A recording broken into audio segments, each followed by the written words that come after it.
Assalamu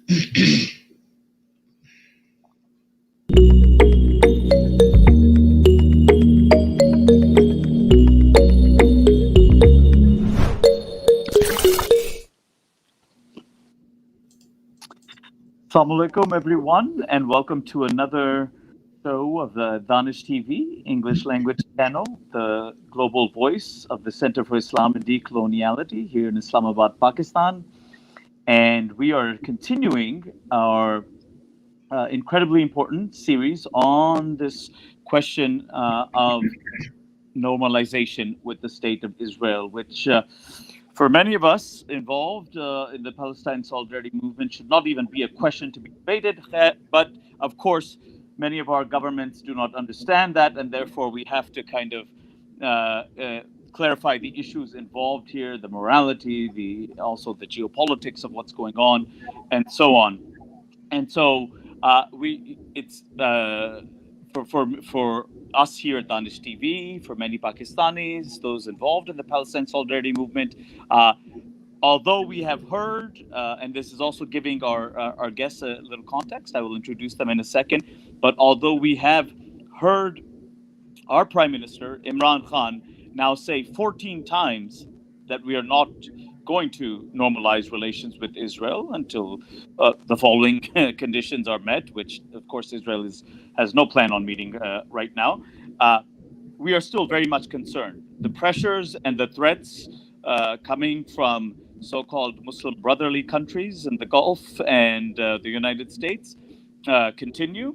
And those are severe threats like deportation of laborers, stopping the gas and oil to Pakistan, etc. All sorts of threats have been involved, and of course some supposed carrots are being offered, which of course may be a mirage and imaginary. So this is the context both for our guests and of course our global viewership, our Pakistani viewership, that we still remain very much concerned, despite these statements from our Prime Minister on this question, that the pressures are just so immense that we want to continue to sustain our narrative about how this is utterly unacceptable. And we take a very clear position on this. And we could do no better tonight, at least tonight for us, not for Brother Ramzy in Seattle, but to have two of the most relentless, uncompromising, well-known Palestinian speakers for justice for the Palestinians. And that is exactly what I wanted on this show today. And I'll briefly introduce them. Dr. Ramzy Broud, he's editor of Palestine Chronicle. And just beyond that, I mean, on a personal note, I met him at in Istanbul, and I'll get to that at the Center for Islam and Global Affairs conference. And his writings and the way he spoke. Actually, I met him in Norfolk, Virginia, the first time. And our Students for Justice for Palestine there, in this very militarized area, of course, we were working for years. And Brother Ramzy's appearance there, I don't know if you'll remember, appearance there, in one talk, he was able to move the hearts and minds of so many of the people there for the cause of the justice for the Palestinians. So Brother Ramzy's art writings, his talks, so poignantly point to the injustice and the cruelties that the Palestinians have been suffering. So we're so glad to have him on. Dr. Ramzy, welcome. And then we have Dr. Sami Al-Arian. He's the director for the Center of Islam and Global Affairs. And I want to also say that both Brother Ramzy and myself are, of course, associated as research fellows with the Center for Islam and Global Affairs. And I also want to say two things. One, about the think tank itself, CIGA, Center for Islam and Global Affairs. It perhaps, in my opinion, arguably is the most cutting-edge think tank in the Islamicate world today. It gets the finest scholars, finest scholarship and thinking on questions of intellectual thinking, geopolitical thinking, so on on the most pressing issues of today. So I think everyone should look out for what CIGA is constantly organizing. It's just amazing. And as for Dr. Sami Al-Arian, he is a dear friend, a mentor, just an inspirational figure for so many of us in terms of also his defense, not just of the Palestinian cause of civil freedoms, through his own personal struggles, and what he has continued to do. So, in fact, both of Dr. Ramzy Broud and Dr. Sami Al-Arian, two inspirational figures, two mentors, and two dear friends that we have with us today. So it's a real delight and an honor for me to have both of you. So welcome. Thank you. Thank you. So obviously the topic, the broad topic, is the case against normalization for Israel, and what I like to begin with is just a very simple question: is to make the case why Pakistan or any other country, for that matter, should not normalize. And I don't want to make this sound too simple, but in some ways, I think this is what we can begin with. What is at stake here for all the countries that are being enticed and pressured to normalize with Israel? What is the case against that normalization with the state of Israel? Perhaps Ramzy, we can begin with you. Absolutely. First of all, thank you very much for having us, and it's such a pleasure to be speaking to you, Brother Junaid, and to your audience, but also to our sisters and brothers in Pakistan. The affinity that we have with our brothers there, this precedes the conversation on normalization by many, many years. Pakistan is a very dear friend of Palestine, and the Palestinian people are genuinely perhaps the most supportive of all Muslims anywhere. And this is something that I have experienced everywhere I've been. There's this overwhelming, unconditional love and support for Palestine and the Palestinians coming from our brothers in Pakistan. The main argument, of course, here, and this is something that every Muslim should relate to, and that is the moral argument. And the moral argument here is that if you normalize with any sort of evil, then you are accepting and embracing, unconditionally embracing this evil. Those amongst you who sees an evil should try to change it with his hand, and if he can't, then by with his tongue, and if he can't, then by his heart, and that's the weakest of faiths. This is a maxim that we have all been, a simple, basic Muslim maxim that we have all been raised to believe in, and yet this evil perpetuates.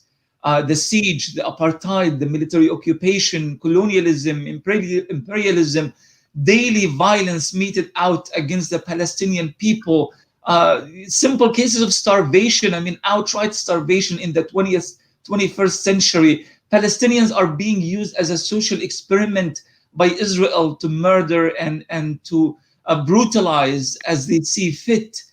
This is the greatest form of evil perhaps that exists in the world today. And yet here we are even having a conversation.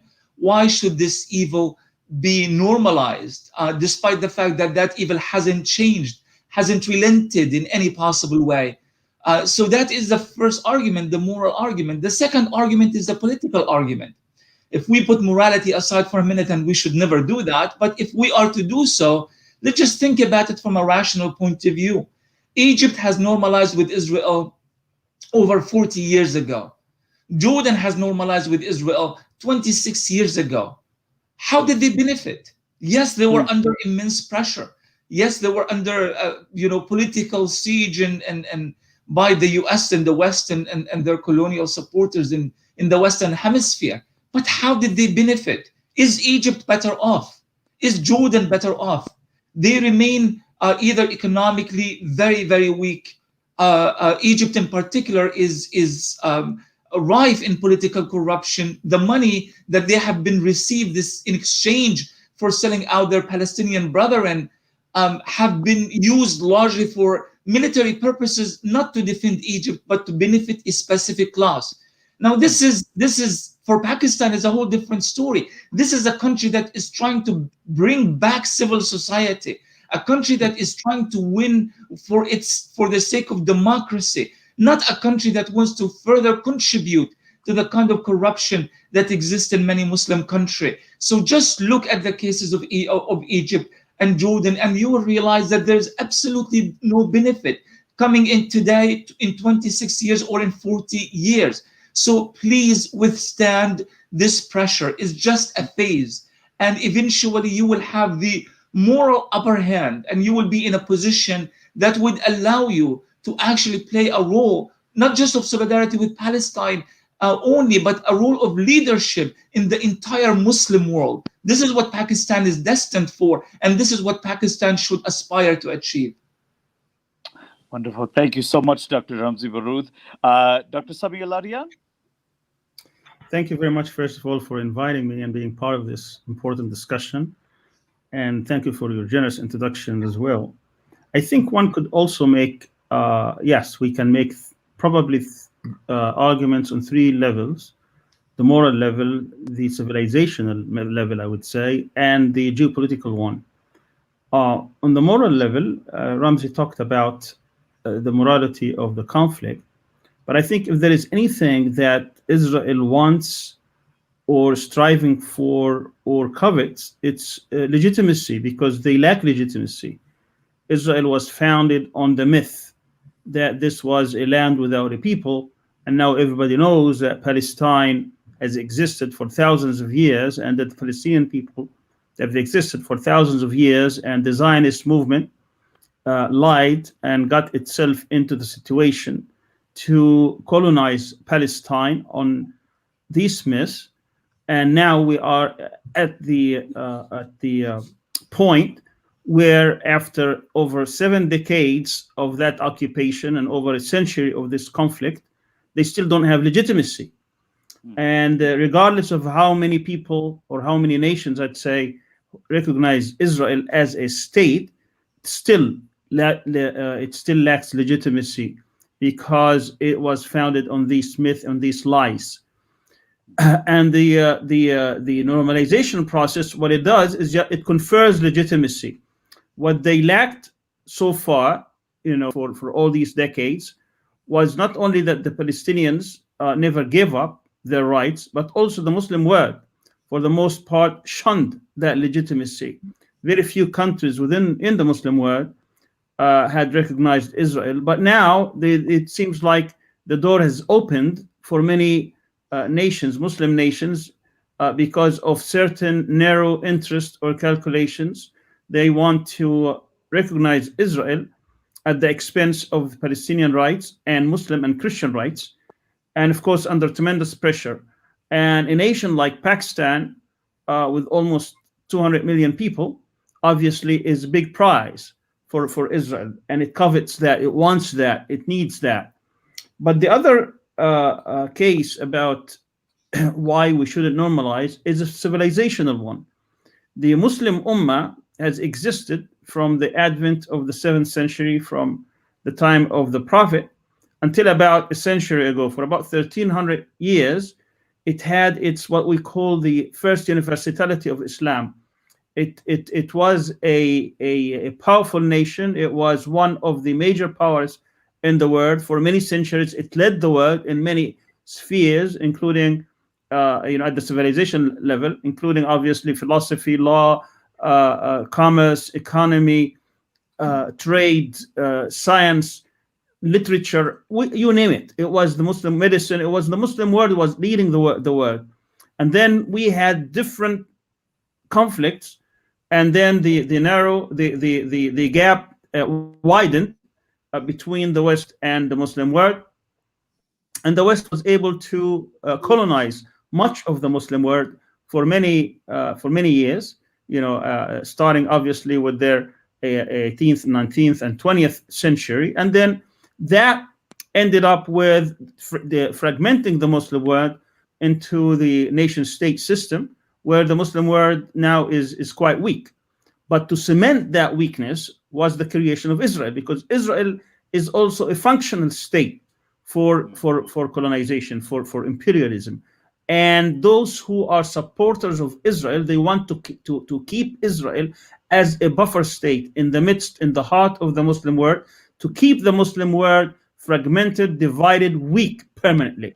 And that's the geopolitical aspect of this, which is very important. And to normalize, to confer that legitimacy on Israel, basically tries to maintain that status quo where the Muslim world will never rise up, will never have its own renaissance, so to speak, where they can start their second universality, meaning that they can rise again as a great nation. And Israel is basically is the cornerstone of this situation, and we cannot accept this. I mean, even at moments of weakness, you cannot accept first of all the myth or the narrative of those who are trying to legitimize the existence and presence of the state of Israel. And let me differentiate here between Zionism and Judaism. This is nothing about Judaism. The conflict in Palestine is not a religious conflict. It's a geopolitical conflict, per excellence. This is a conflict that wants to maintain the Arab world and the Muslim world, and certainly at the expense of the Palestinians, to the point they can stay, as I said, weak, fragmented, and divided. And the using Judaism to further that is one of the greatest crimes that have been committed. And what we're saying here is that we cannot legitimize this, because what it does is that it says that the use of Judaism by Zionism is legitimized, and that should not be also legitimized. And I think when we say that the solution to Palestine is to do away with this racist ideology that is trying to gain recognition and gain normality and legitimacy, should never be allowed. Thank you, Dr. Sami. One of the points that Dr. Ramzy had out. Sorry, there's an echo. Was about what benefit, putting aside the morality of the issue, what benefit to Pakistan would such a normalization entail? And it's a very compelling argument in those societies where at least there was some level of civil society, like Jordan or Egypt, etc. What have they gained from their normalization from Israel, other than the entrenchment of forms of dictatorship and autocracy and impoverishment for the masses of the people? So I think that is one thing that the Pakistanis should learn from, that even in societies that are more like it, other than unlike the Gulf states now that are normalizing, that we have evidence in front of us that the promise of some type of carrot never came through.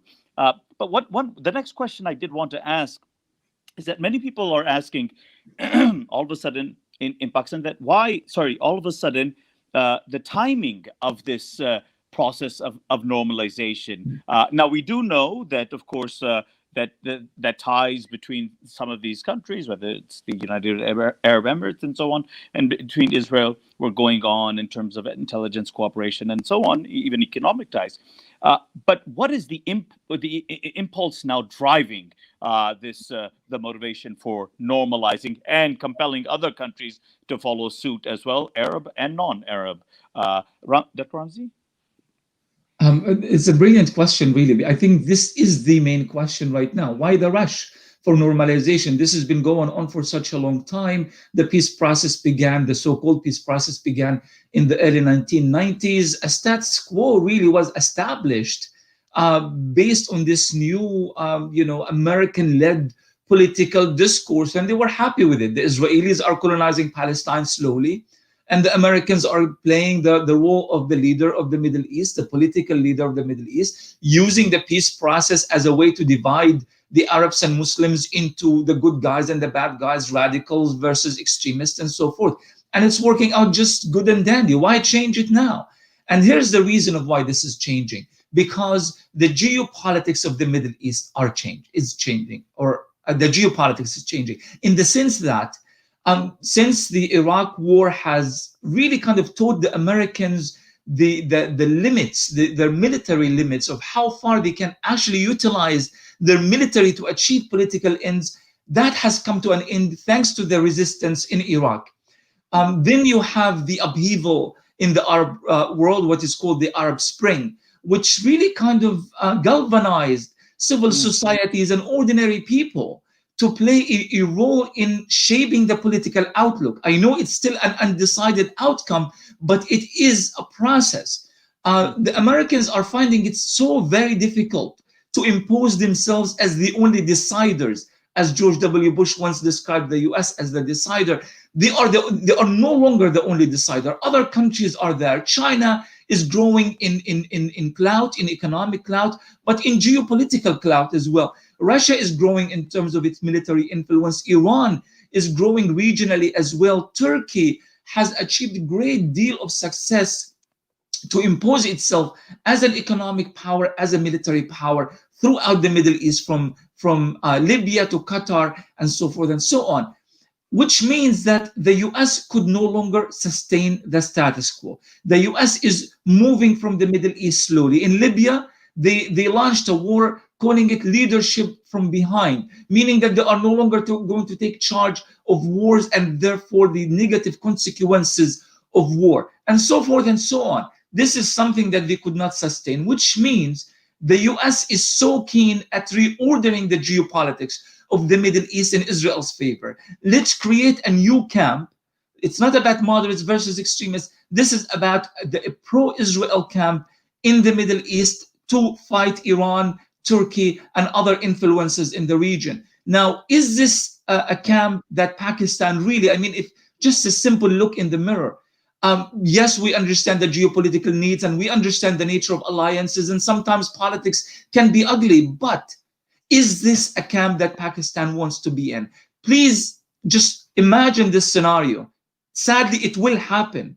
Israel attacks Gaza again, kills hundreds of children, thousands of civilians, bodies littering the streets, mosques being destroyed, people being humiliated and brutalized again and again, and it's beamed all over the world.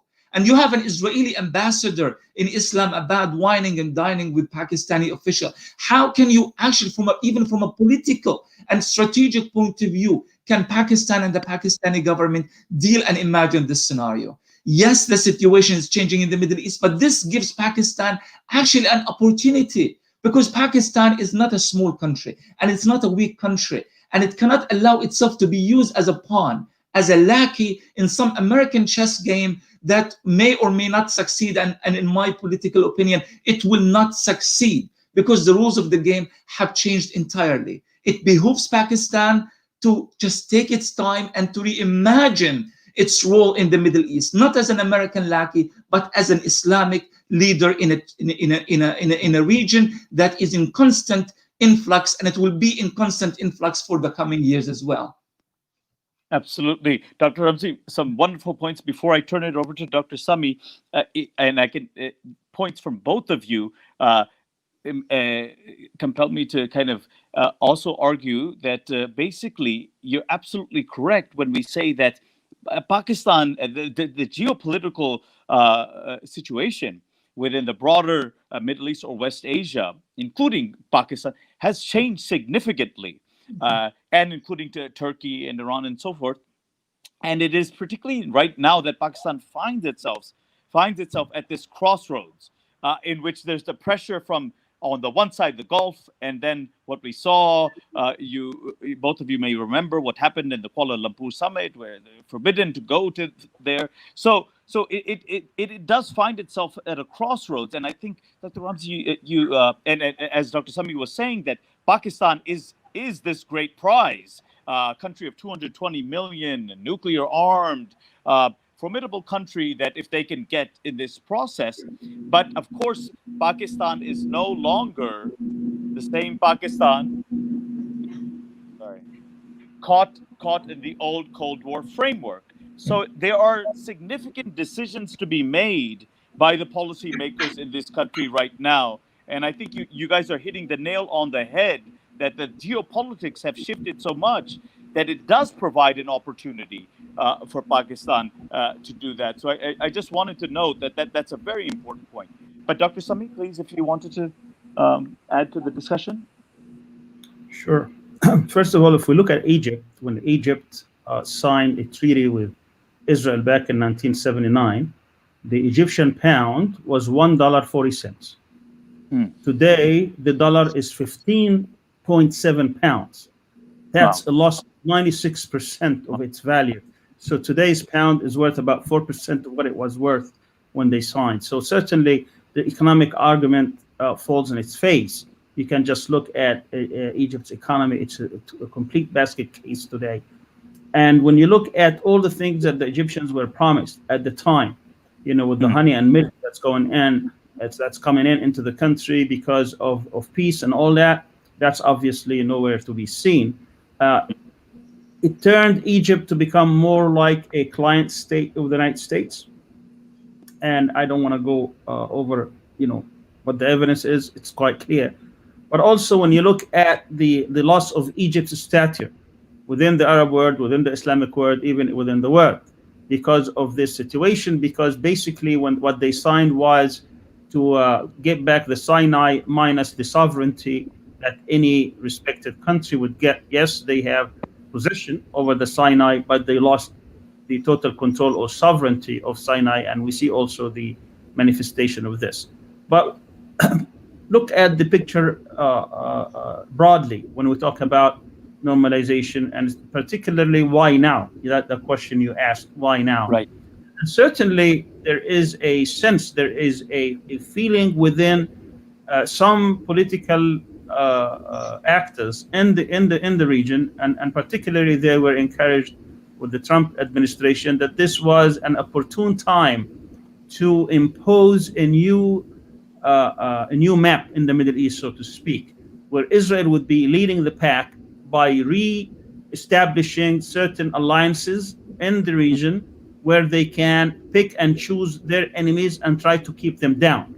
And particularly those enemies that they have chosen are the ones who are championing democracy, freedom, dignity, human rights, rule of law, as well as standing up against colonial powers and imperialist dictates, particularly Israel.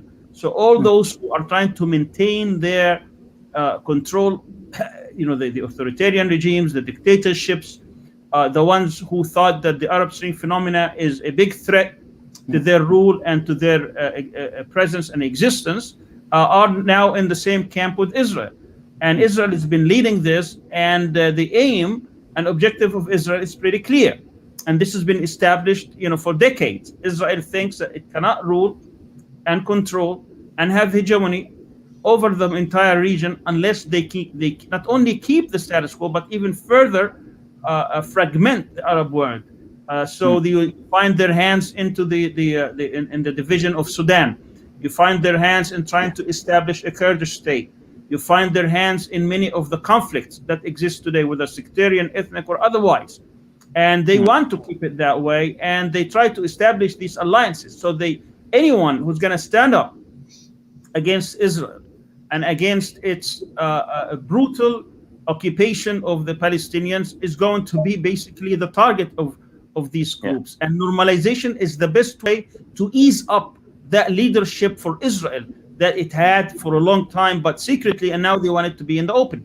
And of course, Netanyahu has been working on this, and he's been saying this for years. I mean, he's been saying, at least for the past decades, how close he is with many of the regimes in the Arab world, in the Middle East, and how it's been fruitful for Israel to maintain its hegemony. And I think that's quite clear.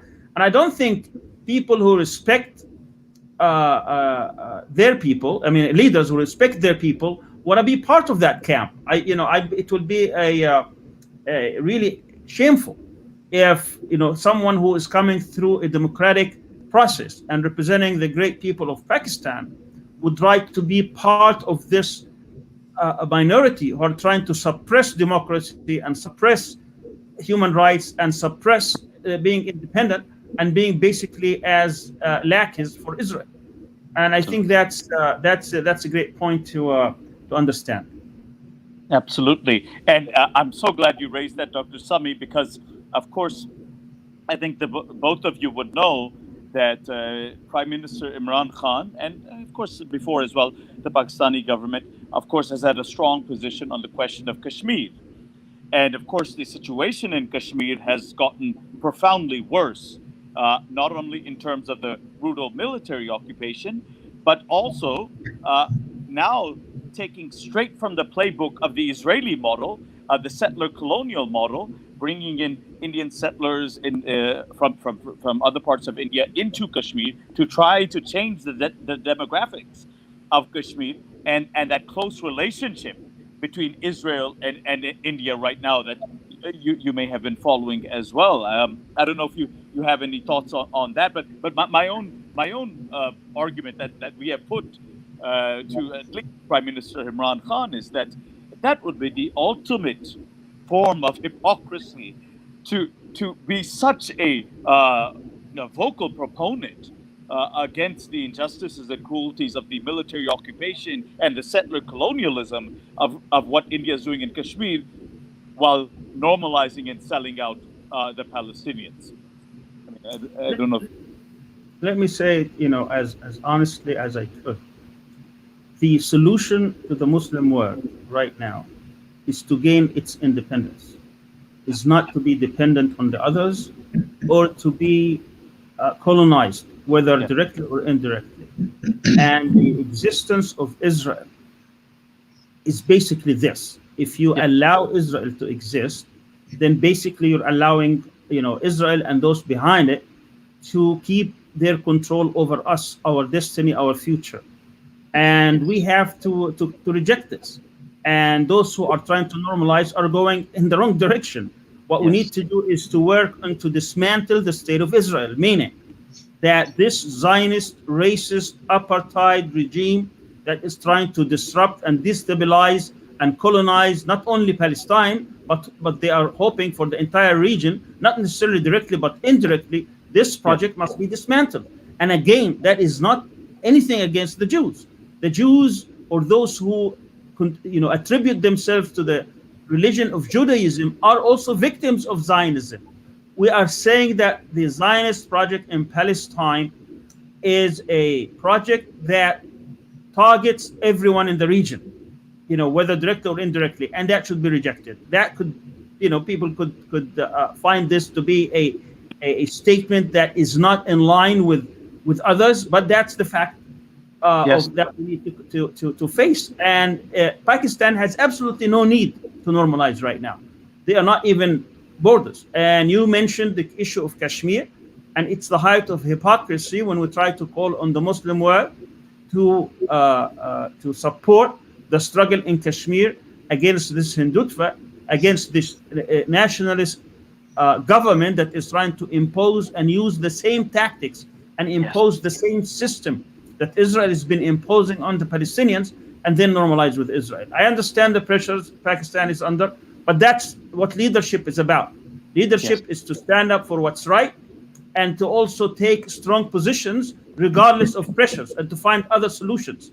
We need a solution that will go beyond just simply the interest of this state or that. We need a solution that can actually address the problems that the Muslim world is facing today. And I think we can actually have a different kind of alliance. We have countries, great countries, who have leadership who rejects this hegemony and control, who want to be independent, whether starting from Turkey or Pakistan or Malaysia or Iran or what have you, and they can have their own alliance to stand up to this pressure. The Israel actually is crumbling. That project, despite of how they want to present it as being a success story, it's actually a failing story. And I have mentioned in many other forums that the imperatives that keep Israel strong actually are falling apart. We just have to do our role. And I can tell you that Israel will not survive as it is if it wasn't for this massive support it's getting from some regional dictators as well as great powers who only Yeah. see geopolitical gains and don't see anything that has to do with the rights of the people. That's absolutely right, Dr. Sami. I mean, this is one of the key points in this entire discussion is precisely how the what Imran Khan is compelled to say, the brotherly Muslim countries to which I've said to him, with brothers like these, and you can fill in the blank. But the pressures that they have put on Pakistan, and it is again going back to your point, these an alternative bloc of nations, very formidable nations within the Islamicate world. It is precisely that fear emerging from the Gulf, some of these countries that are in favor of normalization, that they would act as a counter hegemonic force to what they have been doing. So that absolutely hits the nail on the head. And one other thing I wanted to point out, or two other things. One is the very important thing that Dr. Sami has also emphasized, and that's the question of the sovereignty and the independence of the Islamic world. This is why many of us have had hope in the Pakistan that is emerging today under the leadership of Imran Khan, but also the shifting geopolitics, which is allowing Pakistan, if it wants to take it, that chance to be more independent and sovereign in this situation, despite all of these pressures and threats. And the other thing I liked what Dr. Ramzy said about you know, the wars, the bombardment, the massacres, and the slaughters will continue in Palestine, and particularly in Gaza, as Dr. Ramzy was saying. And the Israeli embassy in Islamabad, could one imagine these generals or whoever whining and dining? I was just going to say, we really can't even imagine an Israeli embassy in Islamabad. So that just made me think about that. So I mean, I don't. That's one sign of hope. I don't think that the Pakistani people will never tolerate an Israeli embassy in Islamabad. So I was just thinking about that. I wanted to conclude our discussion by this question of what is the way forward. I know that we've spoken about a lot of things that specifically, I mean, Pakistan and other countries must do in terms of their rejection of this entire normalization process. But I think that looking concretely and specifically at what's going on, we are aware that there is a global solidarity campaign that has emerged for the Palestinians, particularly in the West, very robust and very impressive one that is emerging and growing. At the same time, the conditions within Palestine have just been abysmal and continue to get worse and worse. And on top of it, now we have this entire farce and of this normalization. Considering all of these things, I would like both of you to respond. What should we do? What should we continue doing? What is the way forward? So maybe Dr. Ramzy, you would want to begin? Thank you, and again, thank you for hosting this important discussion. And I've learned a lot from you and Dr. Sami. Just a couple of quick things. Number one, the case of Pakistan itself. Pakistan was one of the very earlier supporters of the Palestinian struggle. Pakistan actually participated in trying to push back the Zionist colonial military drive in 1948. It also participated in the war of 1967 and 1973. The Israeli, the Pakistani rather, Air Force played an important role in trying to push back the further colonization and aggression of Israel and Zionism. And one interesting thing is actually well before the Arab League in Rabat, in the conference in Rabat in 1974, recognized the PLO as the sole and only representative and legitimate representative of the Palestinian people. Pakistan actually did, and had a PLO office in Pakistan, in Lahore, at the time, and so forth. So you have this trajectory of solidarity and support, and it was also met by equal Palestinian trajectory of support for Pakistan throughout the years as well, and that has to be noted as well. And the support of Kashmir in particular by the Palestinian people and Palestinian intellectuals and activists all over the world is a verifiable fact. We can't break this bond. We can't, under any circumstance, no matter what the pressures are and no matter what the perks are. Because if you break this bond, then you are taking on a new uncharted territories. You don't know what will happen if you lose such immoral political and geopolitical argument, but also when you find yourself in a position that you negate your own legacy of over 70 years of solidarity and support of the Palestinian people. But the other point that includes Pakistan, but really branches out to the global scene as well, is that the case of Palestine is becoming now a global cause. Wherever you are in the world, wherever kind of activism for social justice or any sort of social or rather civil society fight anywhere in the world, you always find Palestine there. And I personally, in the last year alone, before COVID rather, or the previous year, I went to 14 different countries, from Australia and to Brazil to New Zealand to throughout Europe, Canada, the US. And it was absolutely astonishing to see how Palestine is now part of the central narrative of justice, any struggle for justice anywhere in the world. And that's really what scares Israel so much. Israel is a country that exists on the ground. It has a strong military, and that's going to be very difficult to defeat, at least in the near future. But what Israel doesn't have, as Dr. Sami mentioned earlier, legitimacy. And that's what it's fighting for. And that's what we are fighting for, to delegitimize the Israeli apartheid, Israeli racism, and so forth. We want Pakistan to be part of that fight, to continue to delegitimize military occupation, apartheid, colonialism, racism, and so forth. Not to be on the other side, especially that we finally have global awareness of the struggle in Palestine. Thank you so much, Dr. Ramzy Broud. Dr. Sami Al-Arian, your final remarks? Sure. Again, what we have today in Palestine is a racist, colonialist settler project. It's a system. It's an apartheid system. And normalization basically is to legitimize this system. So morally speaking, no one should be part of legitimizing a racist, Zionist. When I say racist, that's what I mean. It's an apartheid-like system in Palestine. And I have identified in different forums, and I just sent you the link to one of the talks, that our goal should be to dismantle this system. Our goal should be to end racism in the world, and particularly as a systemic racist system in Palestine, which has existed now for many years. To do that, I have identified 12 different imperatives to deal with it. One of them actually Pakistan could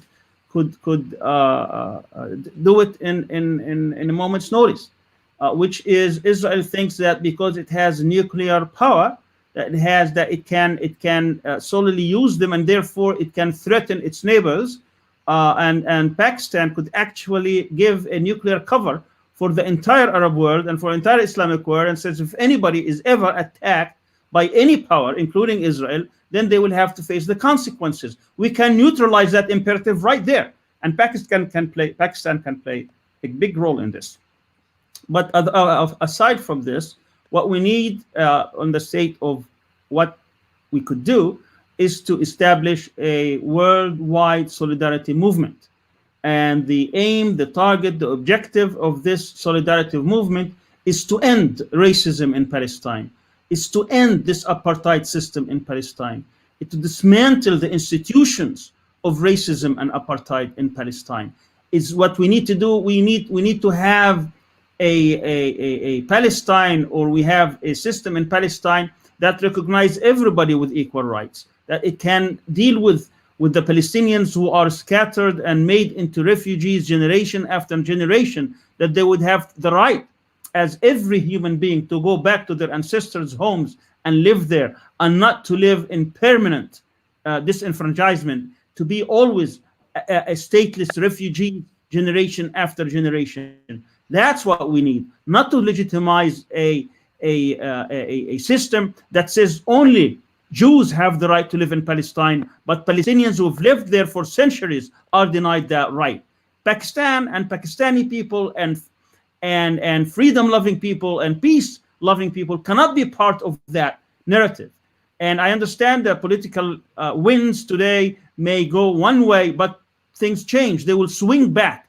where the people will actually rise up. We saw during the Arab Spring when people revolted in every capital across the Arab world. They had their national flag in one hand and Palestine in the other. If there is anything that unites the Arabs, unites the Muslims, unites freedom-loving people, it is the issue of Palestine. It is beyond the Palestinians. Palestinians, yes, they have been at the forefront as the vanguard of defending their rights and confronting and standing up to Zionism. But this struggle is beyond the Palestinians. It's really the struggle for every freedom-loving person across the world.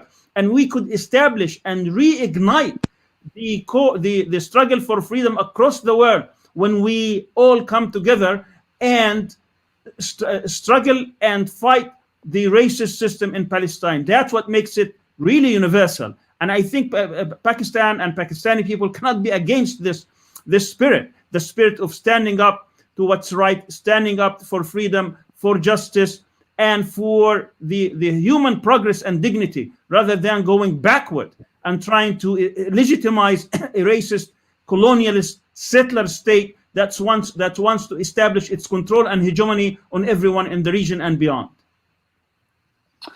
Wonderful. Thank you so much, Dr. Sami. Thank you so much, Dr. Ramzy Broud. I think that you have made the case, not only of the compelling case against normalization with Israel, but also how Pakistan should not be on the wrong side of history right now. It should be on the right side of history. The positions that we've heard from our Prime Minister against suffering and injustice in Kashmir, etc., and of course the positions he's so far taken on Palestine as well.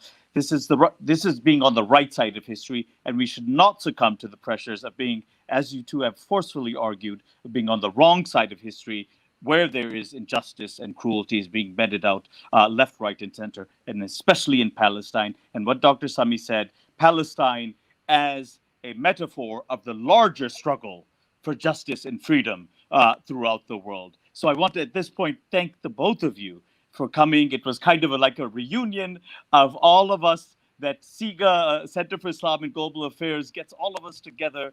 And I look forward to the next time that we can all be together. So it was wonderful to have this reunion, to have your powerful voices speak to the Pakistani people and as Palestinians, and to remind us of our bonds, of our links, and what is the way forward to bring justice to the Palestinians, to the Pakistanis, and throughout the world. So I thank the both of you for coming on the show today. Thank you so much. Very much. Nothing will delight me more than coming to Pakistan and make that case to the Prime Minister and to others in person. We are waiting for you for that. Inshallah. Inshallah. Jazakallah khair. Thank you so much, both of you. Assalamu alaikum. Thank you very much. Assalamu alaikum.